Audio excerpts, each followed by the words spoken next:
Hai, berjumpa kembali dengan channel Solusi Abah Davi Pengamat. Terima kasih telah memberikan subscribe, like dan berkomentar ya di channel Abah Pengamat ini. Peganglah sumpah jabatanmu sekaligus sumpah kepada Tuhanmu, bukan kepada atasanmu yang salah. Pendidikan sekolah aparat negara telah menekankan bela negara. Yang disebut negara itu adalah suatu tempat di belahan bumi yang mempunyai rakyat.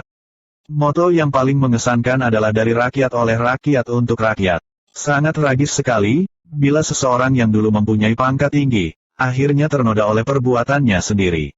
Seperti ibarat susu sebelanga rusak oleh nila setitik.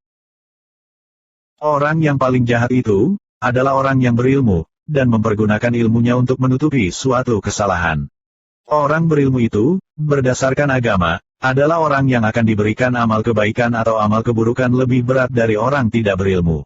Apalagi, ketika orang berilmu itu, selama ini dipercaya oleh negara, tetapi dia sendiri mengkhianati negara dan rakyat yang seharusnya ia lindungi karena sumpah jabatannya.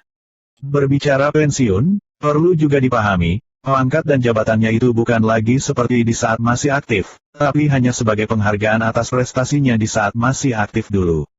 Dan yang masih aktif, ketika menjadi oknum jahat, seharusnya dipensiunkan cepat dengan tidak hormat. Itulah cara yang benar ketika menginginkan terjadinya pembenahan di suatu lembaga apapun juga namanya. Saat ini, institusi kepolisian katanya ingin berbenah, kata berbenah itu bisa berarti membersihkan. Baik itu kotoran tipis, tebal, sampah. Sampah adalah sesuatu kotoran yang terbagi dua pengertian kebutuhannya, yaitu sebagai sampah bermanfaat yang perlu didaur ulang atau diberdayakan lagi, dan sampah tidak bermanfaat atau hina yang perlu dimusnahkan segera. Pengertian ilmu dasar inilah yang seharusnya dipunyai oleh setiap pemimpin di berbagai bidang. Saat ini, ada 3 kasus besar yang belum terpecahkan. 1. Kasus pembunuhan ibu dan anak di Jalan Cagak Subang yang sudah masuk hampir mencapai setahun. 2. Kasus penemuan penimbunan ribuan senjata plus amunisinya yang ditemukan oleh TNI, bukan Polri. 3. Kasus terbaru, yaitu penembakan polisi oleh polisi di rumah petinggi polisi. Ini bukan kasus sederhana kelas tri dan juga bukan kasus kelas kakap. Tapi, diibaratkan juga sebagai kasus kelas paus. Tetapi, pengertian dari pausnya ini bukanlah dalam bentuk pemecahan pengungkapan kasusnya, tetapi keterlibatan orang-orang yang katanya mempunyai kekuasaan alias oknum nakal dan jahat. Pertanyaannya, dibenarkankah ini berada di negara Indonesia yang katanya negara hukum?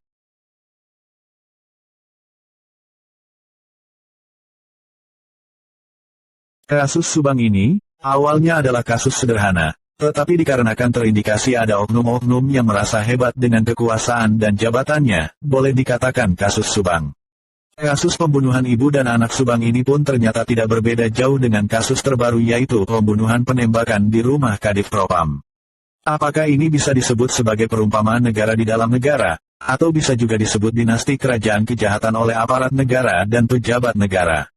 Dibenarkankah ini tetap selalu berada di dalam negara hukum Republik Indonesia? Oknum-oknum jahat ini layak juga disebut sebagai teroris dalam bentuk lain, seperti pengertian yang selama ini telah diketahui umum. Teroris pengkhianat sumpah janji kepada Tuhannya, negaranya, dan rakyat yang harus dia lindungi.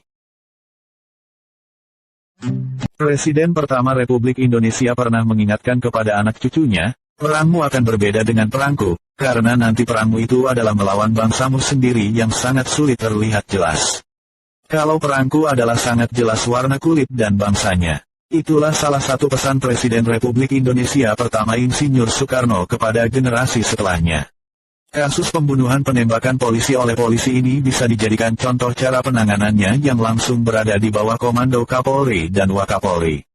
Apalagi, kasus pembunuhan ibu dan anak Subang ini kebesarannya telah mencapai ke luar negeri dan menjadi perhatian masyarakat dunia seperti penembakan polisi oleh polisi di rumah petinggi polisi ini. Sangat memalukan, dengan alasan yang hampir mirip, kasus pembunuhan ibu dan anak di Subang ini, sebentar lagi masuk setahun. Bahkan, terindikasi pula, kasus pembunuhan ibu dan anak di Subang ini, bukan hanya sekesar kasus pembunuhan saja, tetapi juga dinilai sebagai tempat pencucian uang, kolusi, korupsi, nepotisme dan pemakaian bahan adiktif seperti ganja atau minuman keras. Bahkan, terindikasi juga melibatkan petinggi pemerintahan dan anggota Polri juga. Sangat memalukan, ketika Polri dengan keterlambatan dan ketidakmampuannya selama hampir setahun, sampai kini tidak melibatkan institusi lainnya seperti KPK, BNN dan Komnas HAM. Coba lihat, untuk kasus polisi tembak polisi di rumah petinggi polisi, polisi melibatkan lembaga lain seperti Komnas HAM. Kok beda sih caranya? Kasus penemuan penimbunan ribuan senjata dan amunisinya di Jalan Asia Afrika, Bandung, pun tidak terdengar kabarnya santer. Siapa yang salah ya? Apakah Presiden, Kapolri, DPR RI atau pembisiknya? Siapa sih pembisiknya? Kok masih saja dipercaya hingga kini?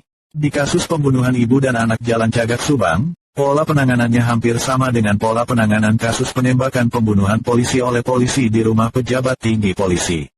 CCTV, Forensik, Kompolnas.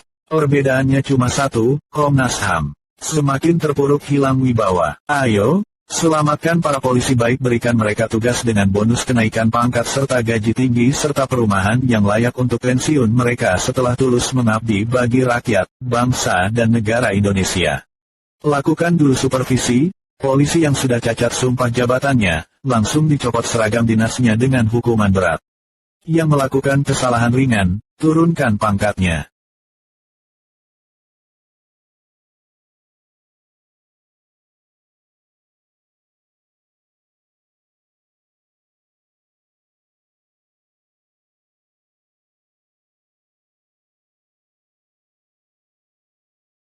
Terima kasih sudah menonton channel YouTube Solusi Abah Davi Pengamat.